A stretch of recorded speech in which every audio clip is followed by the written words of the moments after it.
요즘 이 시대를 가리켜서 여성 상위 시대라고 하기도 하고 페미니즘의 시대라고도 합니다. 그런데 저는 이러한 사회적인 어떤 현상에 동의하지 않습니다. 왜냐하면 이제껏 어찌 보면 가부장적인 사회 속에서 가부장적인 권위에 눌려서 비틀리고 왜곡되어진 인간사회 본연의 모습을 찾아가는 하나의 과정들이다라고 보기 때문에 그렇습니다. 그래서 저는 일종의 회복의 시대라고 하고 싶습니다. 아무튼 이 문제로 인해서 요즘 한국 사회는 물론 전 세계적으로도 이슈가 되고 있고 사회는 물론 정치권에서조차 이 이슈를 어떻게 받아들이냐에 따른 그 이해관계와 득실을 따지느라 바쁜 모습이라고 합니다.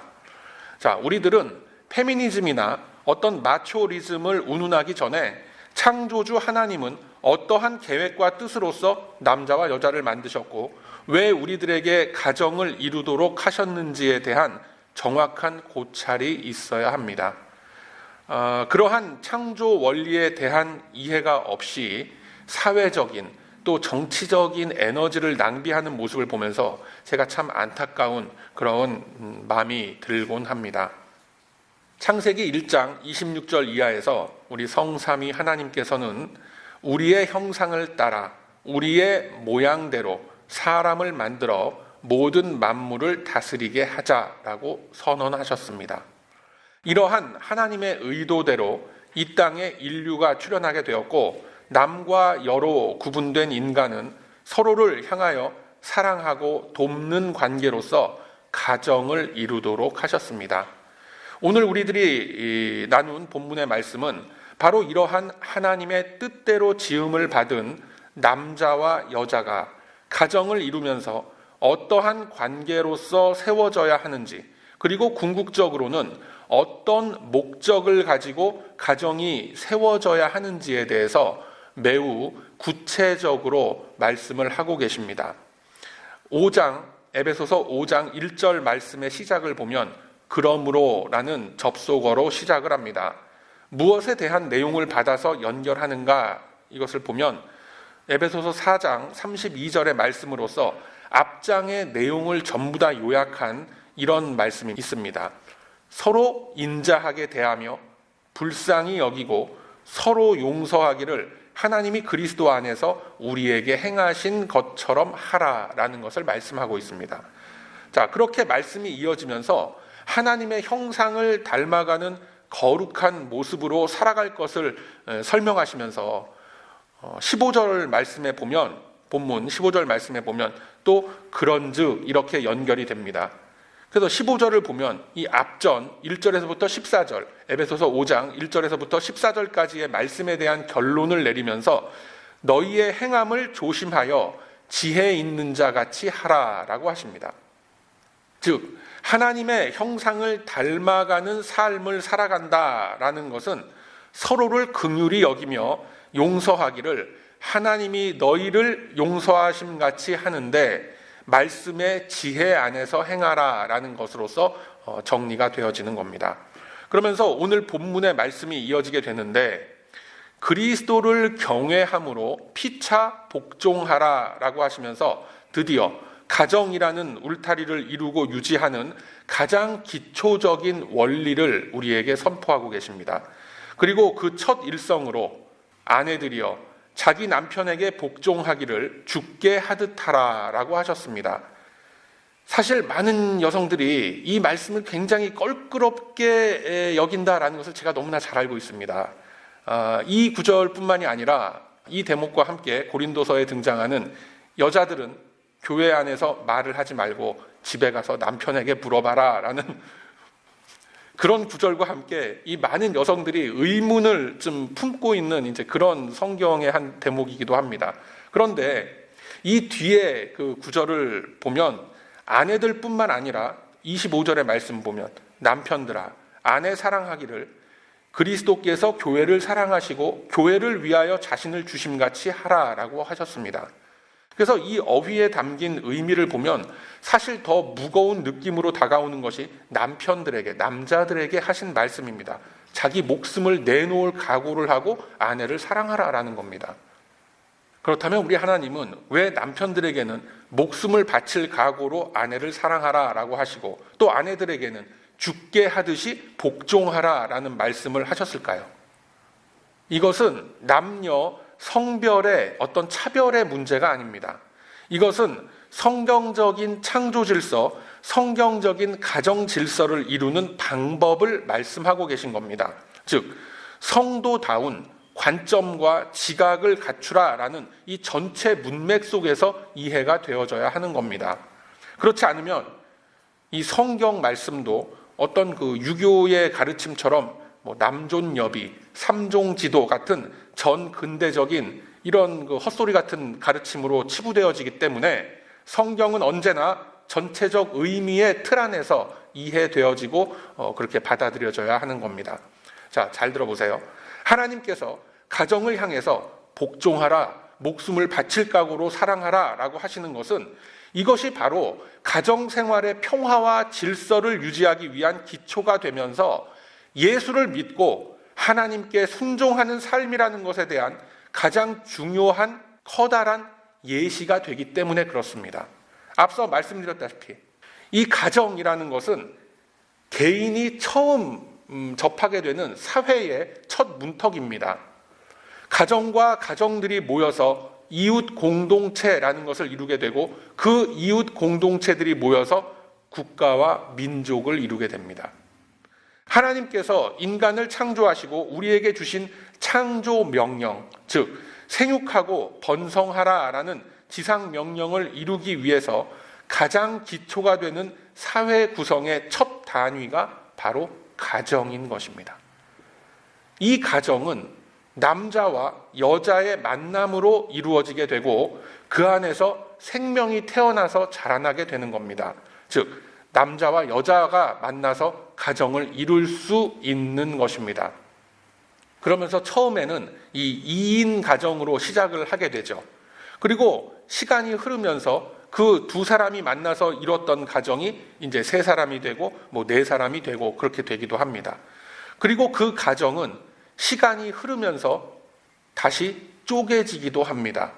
자녀들이 성장해서 또 출가하고 자녀들만 성장해서 출가하면 되는데 가출하는 사람도 있죠, 보면.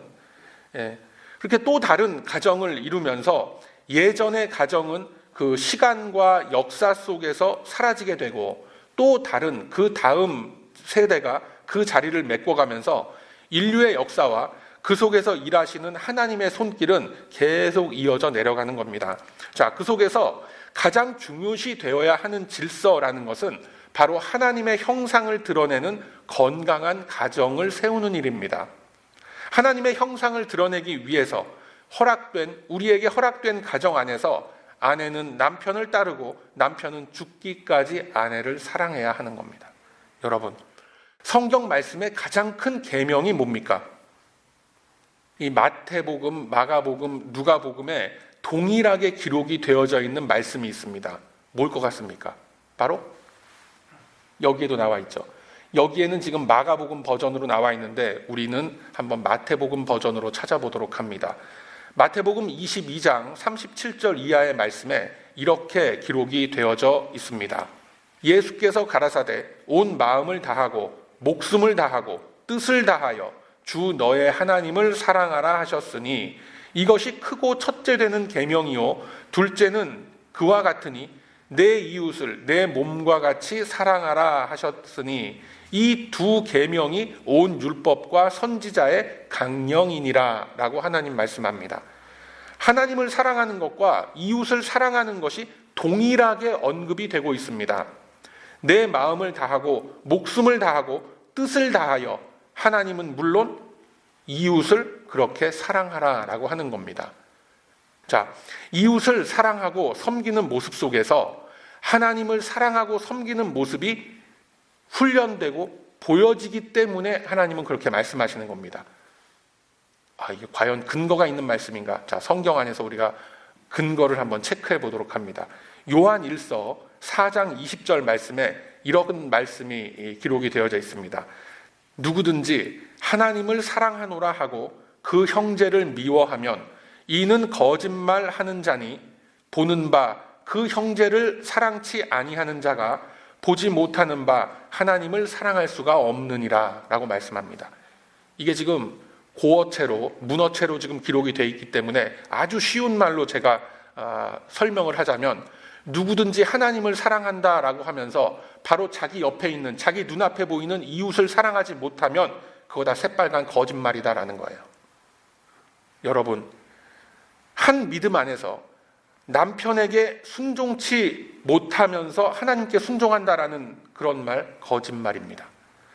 또 한 믿음 안에서 아내를 사랑하지 못하면서 하나님을 사랑한다라는 것, 그거 다 거짓말입니다. 제가 앞서 언급했던 대로 부부를 이룬다라는 것은 가장 기초적인 가정의 핵을 이루는 겁니다. 남자와 여자가 만나서 한 가정을 이루었다라고 한다면 이 가정의 평안과 행복을 통해서 하나님께서 이 땅을 다스려 가시는 그 모습, 그것을 이렇게 보여내게 되는 것입니다. 그리고 그 가정들이 모여서 예수 그리스도의 몸된 교회 공동체를 세워가며 하나님의 통치를, 이 땅 위에 예수 그리스도의 그 가치 질서를, 또 이 땅 위에 세워진 이 교회 공동체를 통해서 이 땅에 모인, 이곳에 모인 가정들과 각 개인들에게 훈련시키기를 하나님은 원하고 계신 것입니다. 그래서 우리들의 가정은 하나님의 통치가 이루어지는 이 온 우주의 축소판이 되는 겁니다. 그리고 둘 이상이 모인 그 가정 안에서 어떤 모습으로든지 하나님이 창조하신 가치 질서와 그 내용들이 가족 사이의 모습들과 그 가족 간의 관계를 통해서 나타나게끔 되는 겁니다. 그래서 오늘 본문의 말씀은 가정을 이루는 가장 기초적인 관계로서 부부관계에 대한 말씀을 우리에게 주고 계신 것입니다. 여러분, 앞서 말씀드린 것처럼 하나님을 사랑하고 내 이웃을 사랑하라라는 것이 가장 첫째가 되는 계명인데, 이웃이라는 것이 누구를 말합니까? 뭐 옆집 아주머니나 앞집 아저씨를 얘기하는 것도 의미가 있겠지만 바로 옆에 있는 배우자, 그리고 내가 함께 살아가고 있는 그 가족들을 1차적으로 의미하는 겁니다. 그리고 그 사랑이 기초가 돼서 건강한 가정을 이루고 유지하기 위한 그 모습은 뭐겠습니까? 윤택하고 안정적인 경제적인 수입을 다 안정적으로 이루는 것, 그것이 아닙니다. 가장 중요한 키워드는 서로 희생하고 서로를 돌보는 겁니다. 자, 디모데전서 5장 8절에 하나님은 이렇게 말씀합니다. 누구든지 자기 친족, 특히 자기 가족을 돌아보지 아니하면 믿음을 배반한 자요 불신자보다 더 악한 자니라 라고 성경은 분명하게 말씀합니다. 가족을 돌보고 사랑하지 않는 것, 믿음을 배반한 자요 불신자보다 더 악한 자니라 라고 합니다. 이 표현은 예수님이 서기관들과 바리새파 사람들을 꾸짖었을 때에 사용하셨던 그 어휘 다음으로 가장 수위가 높은 그런 어휘가 됩니다. 그런 표현이 됩니다. 자, 많은 우리의 가정들이 사실상 여기에 해당하는 경우가 많습니다. 우리들이 지난 5월 한 달간 살펴본 이 성경 속 가정들의 문제점들, 여러분 다 기억하십니까? 자식에 대한 편애와 차별, 부부 사이의 무관심, 그것으로 이어지는 정서적 폭력과 학대, 이러한 모습들이 모두 믿음을 배반한 것이요 불신자보다 악한 것이다 라는 것을 꼭 기억하시길 바랍니다. 특히나 본문이 강조하고 있는 부부관계 속에서 서로에 대한 무관심, 무심함, 이것이 곧 정서적 학대이면서 보이지 않는 폭력이 되는 겁니다. 만약 그렇다면, 그런 가정이 있다면 그 가정은 뭐 하나의 그 주소 아래 살고 있고 같은 공간에서 생활하고 있을 망정 이미 깨진 가정입니다. 여러분, 은혜로 인한 그 사랑이 충만할 때 경제적인 안정도 이루어지게 되는 법입니다. 서로가 서로의 부족함을 채워주고 존중해 줄 때에 더 나은 삶을 이루기 위한 어떤 동기부여라는 것이 그 가정 속에 주어지게 되는 겁니다. 그래서 우리가 오늘 나눈 이 본문의 말씀들을 놓고 그냥 쉽게 서로가 금슬 좋게 잘 지내라 라는 이 마치 결혼식 주례사 같은 그런 말씀으로만 이해되면 안 되는 이유가 바로 여기 있는 겁니다. 서로 사랑하라 라는 대명제가 주어졌는데 이것이 사실 우리의 현실 속에서 정말로 어려운 그런 일이죠. 이미 수차례 말씀을 다 나눈 그런 대목이기도 합니다만 남녀 간의 인간적인 어떤 이런 사랑, 그거 얼마나 지속됩니까? 사람마다 좀 다르긴 하겠지만 불과 몇 년을 넘지 못하는 겁니다. 보면 그렇지 않습니까? 되게 결혼할 때 처음에 이제 남자와 여자가 만나서 결혼할 때 어떻습니까, 여러분? 온갖 감언이설로 하늘에 별도 따다주고 달도 따다줄 것처럼 그렇게 막 사탕발림으로 그렇게 막 접근하고 그렇게 대쉬하고 그러지 않습니까? 참, 하여튼 그렇습니다. 그러나 그 남자와 여자 사이에, 그 부부 사이에 인간적인 사랑을 넘어서 하나님의 은혜가 싹 임하게 되면 그 사랑의 성격이라는 것이 다 변하게 되는 겁니다. 그 가정 안에 은혜가 임하게 되면, 그러니까 다른 말로 그 부부가 한 믿음 안에서 같은 목적과 같은 삶의 방법을 공유하게 되면 그 사랑은 꺼지지 않고 그 사랑은 마르지 않습니다. 그래서 하나님은 본문의 말씀을 통해서 서로 사랑하고 또 심지어 목숨을 내놓을 만큼 사랑하라라고 말씀을 하는데 그것이 다름 아닌 거룩하고 흠이 없게 하려 함이라라고 말씀을 합니다만 그 의미를 깊이 들어가서 보면 결국 우리를 통해서 하나님의 형상을 드러냄에 있다라는 것 여러분 꼭 기억하시길 바랍니다. 그리고 그 하나님의 형상이라는 것은 그리스도께서 우리를 위하여 바치신 거룩한 보혈, 희생, 그 희생의 모습을 증명해내라라는 것입니다. 그래서 이 사랑이라는 것을 많은 사람들이 오해를 합니다. 사랑을 뭐라고 합니까? 이 세상은. 사랑은 솜사탕처럼 달콤하고 잠처럼 편하고 이런 기쁜 감정의 상태라고 생각을 합니다만 기독교 신앙 안에서 말하는 사랑은 희생입니다. 사랑은 온유한 것이며 참고 견뎌내는 것이 그게 사랑인 겁니다. 저와 여러분은 바로 이러한 사랑을 실천하는 자리에 부르심을 입었습니다. 이 사실을 현재 우리들이 살아가고 있는 이 삶의 처지 속에서 한번 여러분 대입해 보시길 바랍니다. 이 많은 성도들이 간과하는 점이 뭐냐면 가족을 섬긴다라는 개념을 굉장히 낯설어 합니다. 대개는 섬긴다라는 개념보다는 군림하고 다스린다, 내가 베푼다라는 것을 생각을 합니다. 그리고 그것을 내가 베푸는 사랑의 한 모습이라고 생각을 한다라는 겁니다. 특히나 우리의 자녀들을 향해서 이러한 시선으로 바라보는 그런 부모님들이 굉장히 많습니다. 대부분의 부모님들이 보면 자녀들과 깊은 대화를 하지 않습니다. 아니, 깊은 대화를 나눌 수 있는 관계 형성 자체가 이루어지지 않았습니다. 왜요? 오랜 시간과 기회가 주어졌음에도 불구하고 자녀들을 이해하려고 하질 않고 그들의 속내를 들어보려고 하질 않는 겁니다. 그냥 내 속으로 낳은 내 새끼라고 하지만 그 자녀가 무엇을 좋아하는지, 어떤 것으로 인해서 고민을 하고 있는지, 누구의 어떤 영향력을 받으면서 지금 살아가고 있는지, 자라나고 있는지 깊이 있게 관찰하질 않습니다. 그저 일방적인 훈계만 늘어놓고 있는 겁니다. 그러면 그 훈계조차 어디에 기초한 훈계입니까? 대개는 자기 인생의 경험과 교훈을 빙자한 부모의 대리 만족일 뿐입니다. 그렇다면 자녀들 입장에서 결코 그런 부모와 대화를 나누거나 마음을 나누려고 하겠습니까? 절대 아니죠. 그나마 천륜이라는 것이 있어서 그래도 자기 부모를 따르고 순종하는 것이 대부분 자녀들의 모습들인데 사실상 그것만으로도 우리 부모된 입장에서는 감사해야 될 일입니다. 많은 부모들이 이렇게 얘기하죠. 야, 내가 너를 어떻게 키웠는데 네가 지금 이렇게 하고. 어떻게 키우긴 뭘 어떻게 키워요? 잘못 키웠지. 인정들을 못 하잖아요, 그거를 다들.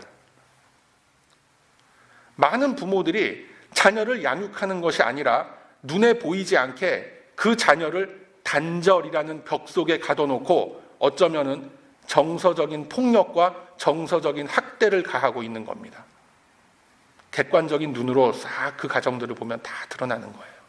그러면서 그런 무지막지한 그 자신들의 모습을 놓고 뭐라고 합니까? 야, 다 너 좋으라고 하는 얘기야. 너 잘 되라고 하는 거야. 라고 합니다만 대개는 일관성이 없는 그런 부모의 모습 앞에서 사실상 그 자녀와 그 가정은 병들어 가고 있고 가정에 대한 자녀들의 마음은 점점 멀어지고만 있는 것입니다. 내가 독립만 해봐라. 당장 뛰쳐나간다. 요즘 같은 이런 시대 상황 속에서는 독립을 하기가 힘드니까 그냥 꾹 참고 버티고 있는 것뿐이죠. 다 알아요. 부모들만 모르는 거예요. 막상 당사자인 그 부모만. 자녀들뿐만이 아니라 부부간에도 그런 일들이 비일비재하게 벌어집니다. 상대방의 배우자의 성향과 기질이라는 것을 전혀 고려하지 않고 자신의 의지대로 이끌고 가려고만 하는 겁니다. 많은 부부들이 서로 이렇게 얘기를 합니다.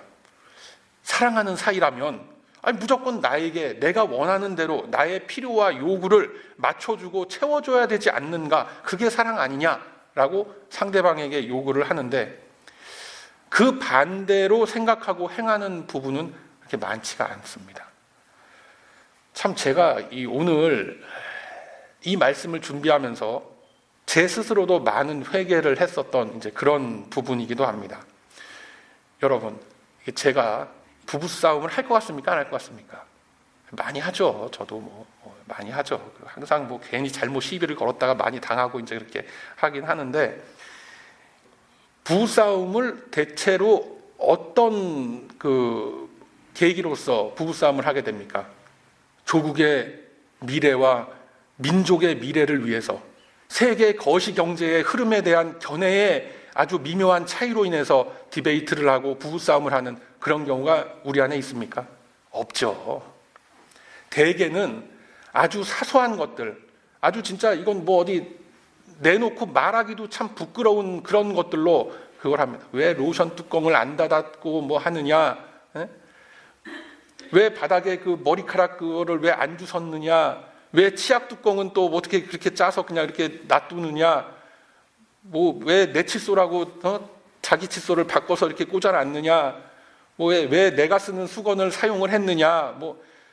다 이런 모르겠습니다. 다른 부부들은 어떨지 모르겠지만 하여튼 저 같은 경우는 그런 걸로 이제 많이 제 아내에게 실수를 합니다. 그래서 제가 이제 하도 당하다가 제가 참 이런 말씀 이거 드리기가 참 그런데 제가 참 연약하고 부족한 사람이에요. 여러분들 다 아시니까 제가 말씀드리는 거예요. 제가 제가 그 말씀 묵상하는 그 노트가 있어요. 지금은 이제 이 태블릿을 쓰지만 어떻게 됐든 간에 그 노트가 있는데 그 노트 제일 뒷면에다가 저만 알아볼 수 있는 암호로 아주 싹 적어 놓은 게 있어요. 제 아내의 약점. 내가 다음번에 한번 이게 벌어지면 이거는 내가 더 이상 내가 밀리지 않고 내가 받아치리라 해갖고 제가 1번, 2번 해갖고 쭉 리스트를 제가 이렇게 가끔 생각날 때마다 이런 것은 내가 한번 그대로 당하지만은 않겠다라고 해서 이렇게 쭉 적어 놓는 게 있어요. 나름대로 이제 몇 가지를 쭉 적어 놓은 게 있는데 제가 이 말씀을 준비하면서 그 노트 제일 뒷장을 그냥 찢어서 버렸습니다. 그리고 제가 참 기도하면서 많이 회개를 했고 그래서 이제 하여튼 그랬습니다. 근데 제가 왜 이 얘기를 이렇게 길게 여러분들 앞에 하게 되는지 저도 잘 모르겠네요. 하여튼 그렇게 됐습니다. 그래서 실천하자라는 이제 그런 맥락에서 제가 지금 이런 얘기를 꺼낸 것 같은데 이 설교 원고에도 없는 얘기를 하다 보니까 이게 좀 왜 이 얘기를 했는지 제가 지금 여러분 우리가 다들 공감하는 이 시대의 가장 큰 문제 중에 하나가 뭐라고 합니까? 가정의 위기라고들 이야기를 하지 않습니까? 그러면 그 위기의 근원이라는 것이 그게 어디에 있을까요? 바로 우리의 가정 안에서조차 하나님의 형상이 증거되어지지 않고 있는 그런 이유 때문일 것입니다. 남녀노소를 막론하고 서로에 대한 사랑과 존중이 없는 이 시대의 가정들의 모습, 특히나 우리 이민 가정 안에서 보여지는 부부간의 불화와 자녀와의 소통 부재, 이러한 것들이 쌓이고 쌓여서 지금의 우리가 지금 다들 보고 느끼는 이러한 사회 문제들이 만들어진 겁니다. 일반적으로 쉽게 말하기를 이런 사회 현상들을 보면서 인간의 탐욕과 인간의 죄악됨에 물들었다, 이렇게 표현을 하는데, 어찌 보면 매우 뭉뚱그려서 그렇게 이야기를 하는 무책임한 표현이라고 저는 그렇게 생각을 합니다.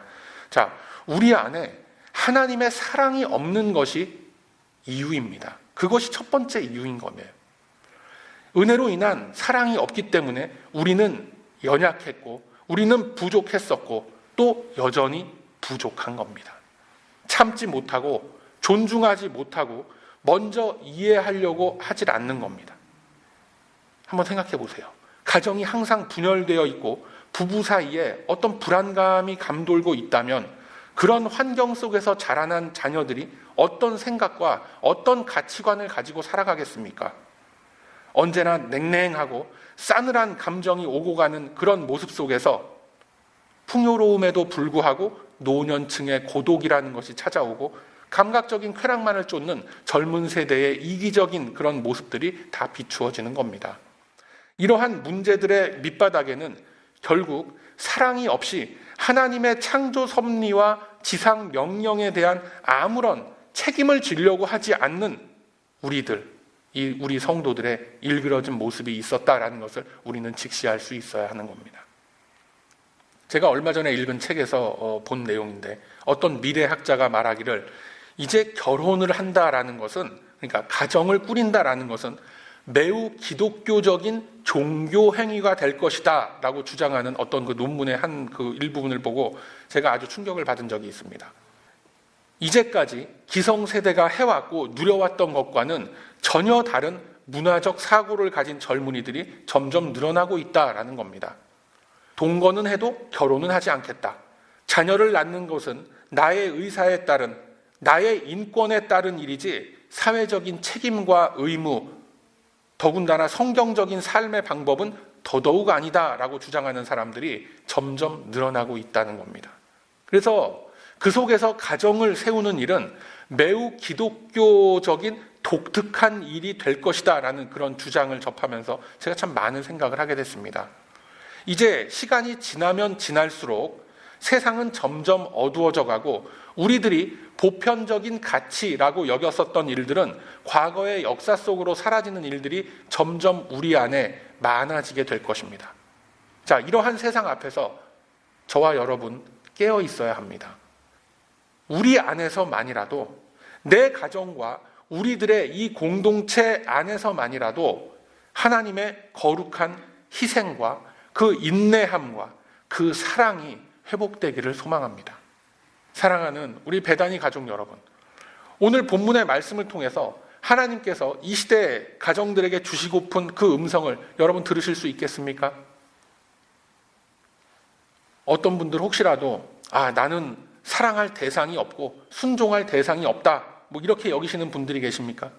어떤 형태로든 우리에게는 가정이라는 울타리가 주어져 있습니다. 그 속으로 깊이 들어가시길 바랍니다. 가족 구성원과 배우자건 자녀들이건 간에 피상적인 관계가 아니라 깊은 관계, 속 깊은 곳을 서로 어루만져 줄 수 있는 따뜻한 말 한마디, 손길 한 번을 한번 건네보시길 바랍니다. 그리고 나의 회복되지 못한 병들어 있는 이 마음을 하나님 앞에서 모두 열어놓고 우리 주님의 치유와 우리 주님의 회복을 간구하시길 바랍니다. 지금 여기 계신 분들이, 지금 여기 여러분들이 앉아 계시는데 저와 여러분이 병들어 있다면 이제 몇 시간 후에 우리가 예배를 마치고 집으로 다 귀가해서 돌아갈 우리들의 가정 어떻겠습니까? 더 이상 볼 필요도 없는 거죠. 내가 먼저 하나님과 화목을 이루고 그 풍성한 사랑 안에서 회복된 모습을 가지고 가정 안으로 들어갈 때 우리들의 가정은 대화가 이어지고 관심과 사랑이 이어지는 그런 모습으로 변모하게 될 것입니다. 여러분, 그 안에서 복음의 씨앗을 뿌리시기를 바랍니다. 성경적 원리와 성경적 세계관을 갖추고 우리들의 가정들을 내 힘과 내가 가진 권위로서 다스리려고 하지 말고 섬기시기 바랍니다. 병들어 있던 우리의 가정들이 회복이 되고 회복된 그 자리 위에 주님이 어루만지신 그 회복과 그 손길의 흔적들은 반드시 선명하게 나타날 것입니다. 오늘 나눈 이 말씀 여러분 깊이 간직하시고 내가 살아가는 그 형편과 환경과 처지 안에서 꼭 적용하고 실천하시기를 바랍니다. 하나님의 형상을 나와 또 우리의 가정 안에 회복하려는 우리들의 이 거룩한 발버둥을 보시면서 주님은 반드시 큰 결실로서 우리에게 화답해 주실 것입니다. 그래서 이 믿음을 가지시고 이 믿음으로 우리의 가정을 향해서 다시 한번 사랑의 씨앗, 섬김의 씨앗을 뿌리시는 우리 모두가 다 되시기를 바랍니다. 그러함으로 이제는 하나님과의 화해와 화목을 먼저 이루므로 우리 삶의 모든 지경 안에서 하나님의 형상을 회복해 나아가는 저와 여러분의 거룩한 삶의 여정이 다 되시길 이 아침에 주님의 이름으로 축원드립니다. 아멘.